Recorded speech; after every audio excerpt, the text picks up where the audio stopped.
and my trademark concept F.U.S.E stands for filter. Now imagine the AC filter. You have the filter, the air flows through it, leaving the contamination on the filter, and then the clean air comes out, and we breathe the clean, fresh air. Now, what happens when there is too much contamination in our filter? If there's construction in the house and the AC is full of dust and contamination, what is going to happen to the air flowing through the filter? It's going to come out cleaner and we're going to be able to breathe fresh airs, or is it going to come out dirty because it's going to catch on and grab all those things that are on the filter, and then it's going to bring it with it, making us sick and allergic and all these things? Well, we all have a filter as individuals, and our filter from when we're little is getting all the contamination from our life experiences, our family of origin interactions, our temperament, our character. Everything that we've interpreted in life goes through the filter, leaving all the contamination there.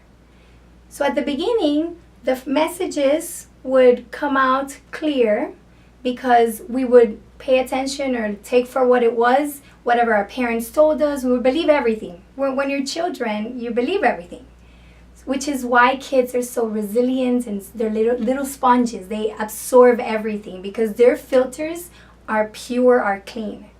Now, what happens when you grow older and your filter is full of all these values, contamination, experiences, traumas, and things that you've gone through in your life? It's dirty. And what do we do when the dirty filter is in the AC is nasty already? We change it or we clean it. Now, as individuals, we can't really change our filter, but we can clean it. And we have to intentionally go in and look at, I tend to interpret things as though people are not considering me, or that I tend to take things personal because I was bullied when I was younger, or people would rag on me, or they wouldn't consider me, or I wasn't as good as my sister or my brother. There's all these things in our filter that are determining the way that you interpret life. In fact, there's this really cool quote that says that we don't see the world the way the world is. We see the world the way we are. And that's the filter. Because the information goes through it and then it comes out with your own biases and all the contamination in your filter. Now, biologically speaking, research shows that the right TPJ in the brain, it's an area in the brain that plays a role in how we observe and interpret information. It has to do with empathy, it has to do with perception, the way we think, and it has to also do with us thinking about what other people are thinking, which happens in every relationship. You swear that your partner did that because this is what was going on in his mind or her mind. And then you realize when you have a conversation with that person, if you get to have a conversation, that no, it didn't even occur to that person to think that way. But we have a section in our brain in charge of thinking about what other people think. And that's, in layman terms, filter. It's how we process the information. And guess what? Research shows that when they look at the brains of different individuals, that section, the right TPJ, is different in different adults and is different from when you're a child because it develops over time, which is why you interpret things in a different manner when you're a child and then you come up with your own interpretations when you're an adult. It's because of the contamination in your filter. So it is really important to look back, to understand how we tend to interpret information. Let me give you a few examples so that we can simplify this.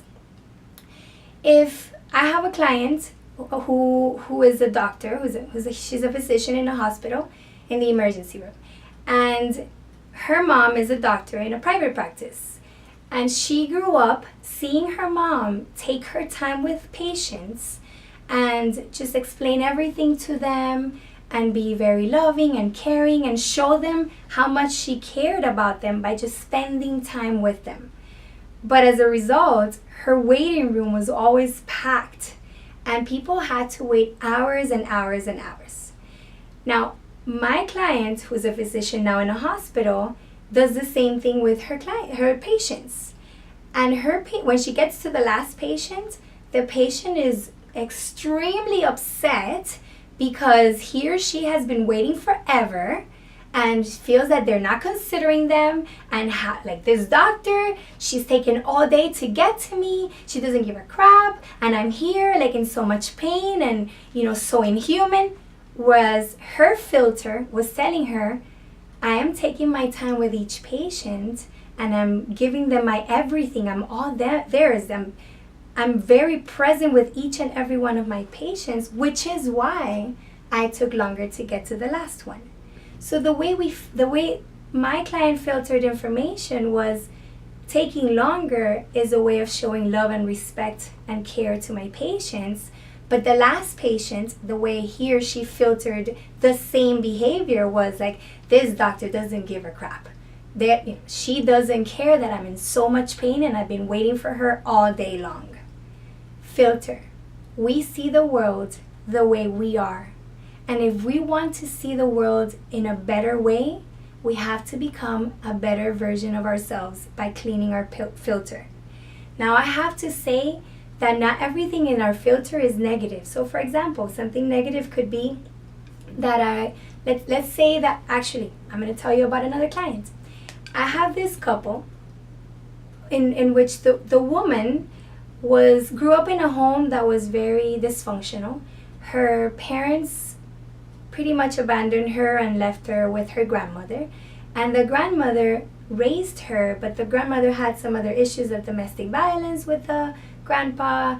So she grew up seeing all these things where she was abused, where the women were abused in her family, where they didn't have any power.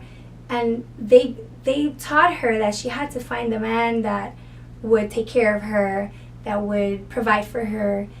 And they didn't tell her that she was worth it and that she was capable and that she had everything that it took to be successful and be a wonderful person, regardless of whether a man would do things for her or not.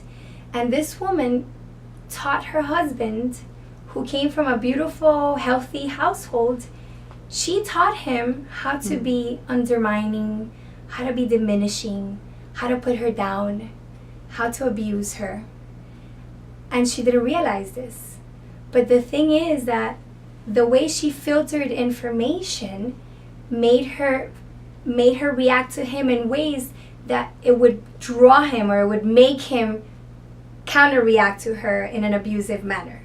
And the reason for that is that whenever she filtered any behavior of his, she would react in such a way that it would somehow mold him so that he would start reacting to her the way she was familiar with and the way she was used to, understanding other people's behaviors and reactions.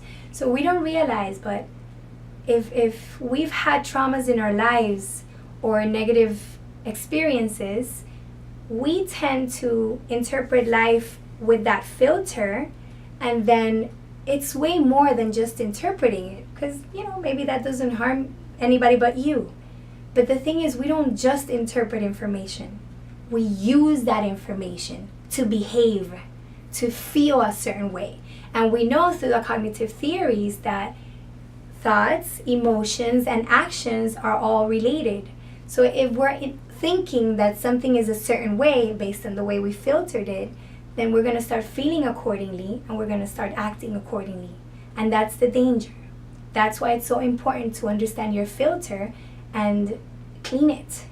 Clean it. And the people that are in your surroundings, the people that you care about, your spouses, your family members, your co-workers, your boss, like the people that really matter, you need to not only know your filter, but try to learn a little bit about those people's filters to make sure that you speak to them or you communicate and relate to them in a way that they're going to be able to interpret in a healthy manner and the way you intended them to interpret it.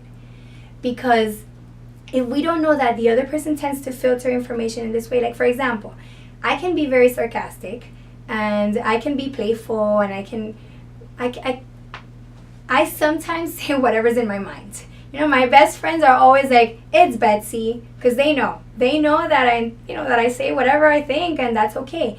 But I know not to be that way with certain people that are more vulnerable or delicate, or tend to take things personal or be offended by those kinds of things. So if I know that someone's a certain way, then I'm not going to use sarcasm as a way of communicating, or as a way of trying to include humor.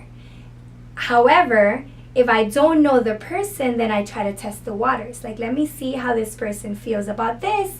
And if they take it well, then maybe I can. And that's how you get to know the people around you that are not necessarily in the same household or that you don't know too well. But it's important to pay attention to your filter. Now, there's negative things in our filters that we want to get rid of, like maybe taking things too personal, being self-conscious, not being confident, or feeling that people take advantage of us, or that they're not considering us. All these things that may come from our previous family of origin experiences. There's those things that we may want to improve and fix or get rid of. We don't get rid of them entirely, but we can definitely improve them and be aware of them so that we can develop the tools to overcome them. But we also need to look at the things that are positive, and we want to continue to leave as a legacy to the people that follow us. So for example, values and faith are in that filter. So when you go through a really difficult situation in life and you filter it and there's faith there, you may think of it as, you know what, God, if God is allowing this, then maybe it's just an opportunity for growth, an opportunity to learn something, to reach out, to get support, to get closer to Him. So then faith, which is a positive, protective factor, can be used in a positive manner in our filter. The same situation can go through the filter of somebody that doesn't believe, not even in electricity, and that person's going to feel extremely hopeless and is going to feel helpless, and like life is crumbling down, and like they're hitting rock bottom, and they may not realize that rock bottom is an opportunity to just come up. So there's a lot of good things in our filter. We just have to pay attention to what do we want to keep and what do we want to get rid of.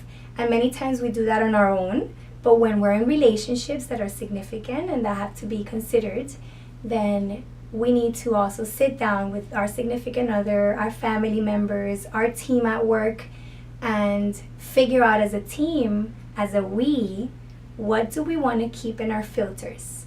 And what are we bringing to our common filter? So that's filter and fuse. And I hope you get to start evaluating yours and exploring yours to see what you want to keep and what you want to get rid of.